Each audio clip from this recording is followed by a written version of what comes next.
கன்னட சினிமாவில் அறிமுகமாகி பின்பு தெலுங்கு, தமிழ், ஹிந்தி என பிரபலமானவர் நடிகை ராஷ்மிகா மந்தனா. சமீபத்தில் இவர் நடித்த புஷ்பா 2 திரைப்படம் 1600 கோடி வசூலை கடந்து சாதனை படைத்து வருகிறது. இந்த நிலையில் 19 வயதில் நடிகை ராஷ்மிகா மந்தனா ஆடிஷன் ஒன்றில் கலந்து கொண்டார். அப்போது எடுத்த வீடியோ ஒன்று தற்போது நெட்டிசன்கள் மத்தியில் வைரலாகி வருகிறது. Age is 19, height is 5.5. I'm studying and what? Studying what? Studying second year BA Arts.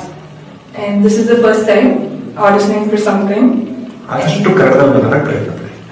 First time audition ಮಾಡ್ತಾ ಇರೋದು. Hopefully it's all good. What is next one? ಅತ್ತೆ ಆಗೋರ್ ಮುಂದೆ ಅಸಭ್ಯ ಮಾತಾಡಕ್ಕೆ Okay, I'm not getting it. I can't do it. Why? ಏನ್ ನೋಡ್ನೇನೋ ಗೊತ್ತಿಲ್ಲ. ಹಾಳಾದವನ್ನ ಇಷ್ಟಪಡ್ಬಿಟ್ಟೆ. ನೀನ್ ನನ್ಗೊಂಥರ ಅಂತ ಹೇಳ್ಕೊಂಡೇ ಈ ತರ ಮಾಡ್ಬಿಟ್ಟ.